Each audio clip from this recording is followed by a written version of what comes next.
Praise the Lord. सभी को जय मसीह की। सब कैसे हो? मैं विश्वास करती हूँ प्रभु में आप सब कोई आनंदित और आशीषित हो। मैं प्रभु को धन्यवाद देती हूँ सुबह के लिए कि प्रभु ने फिर से आज ये दिन दिया ताकि मैं आप लोग के साथ प्रभु की पवित्र वचन को बांट सकूँ।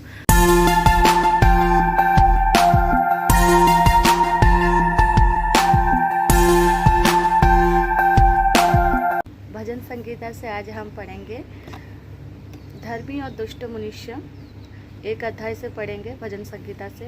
क्या ही धन्य वो पुरुष जो दुष्टों की युक्ति पर नहीं चलता और ना पापियों के मार्ग में खड़ा होता है, ना ठट्ठा करने वाले की मंडली में बैठता है। तो भले लोग के लिए हमेशा बुरे लोग निंदा करते हैं। अब निंदा करने वाले की मंडली में हमें नहीं बैठना है। वैसे लोगों से अपने आप को दूर में रखेंगे जो लोग बुराई करते हैं, दूसरों की निंदा करते हैं, क्योंकि हम अगर बुरा लोगों के साथ मिलेंगे तो हमारे अंदर भी बुराई आएगा। 2 आयत में देखें, परंतु वो तो यहोवा की व्यवस्था से प्रसन्न रहता है और उसकी व्यवस्था पर रात दिन ध्यान करता है। तो वो पुरुष धन्य है, वो पुरुष धन्य है जो यहोवा की व्यवस्था में प्रसन्न रहता है और उनकी व्यवस्था पर ध्यान रखता है।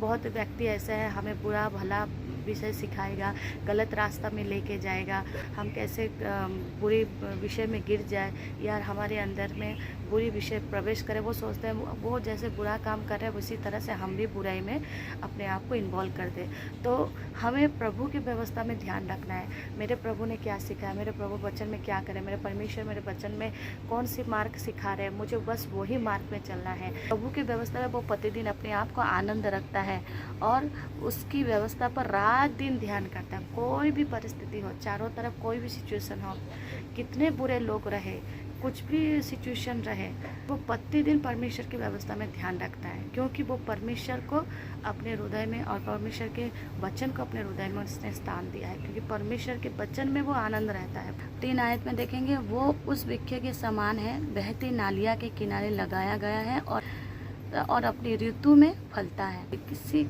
और जिसके पत्र कभी मुरझाते नहीं। इसीलिए जो कुछ वो पुरुष करता है वो सफल होता है। तो वो पुरुष सफल होता है। कौन सा पुरुष?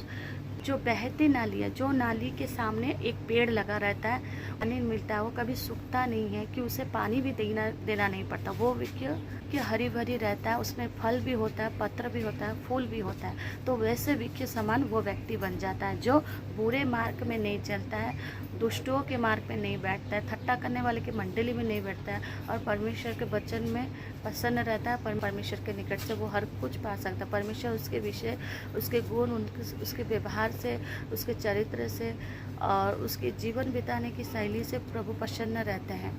वो अपने जीवन में जो भी कुछ करे वो सफल होगा। हमें वैसे ही व्यक्ति बनना है।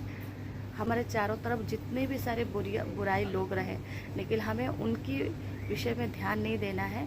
हमें परमेश्वर के पवित्र वचन में ध्यान देना है कि परमेश्वर हमें वचन में क्या सिखा रहे हैं। बहुत लोग चाहेंगे कि हम बुरा हो जाए, हम गलत काम करें, हम पाप करें। शैतान भी हमारे जीवन में ऐसे ऐसे विषय लाता है जिसके द्वारा हम पाप के ओर चले जाते हैं, गलत करते हैं, व्यवस्था से निकल जाते हैं। धन्य है वो पुरुष जो दुष्टों के युक्ति पर नहीं चलते। तो दुष्टों हमेशा दूसरों की बुराई सोचते हैं। हम विश्वासी हमेशा हमें प्रभु की ओर ध्यान देना चाहिए और हमेशा हमें प्रभु के पवित्र व्यवस्था में लगे रहना चाहिए। तो प्रभु इस वचन के द्वारा आपको ब्लेस करें। मैं आशा करती हूँ कि आप थोड़ी सी वचन में बहुत कुछ सीखें और अपने जीवन में प्रयोग करें, लगाएं और प्रभु की व्यवस्था में प्रतिदिन रहें। मैं आप लोग के साथ फिर से एक वीडियो के साथ मिलूँगी। तब तक के लिए जय मसीह की।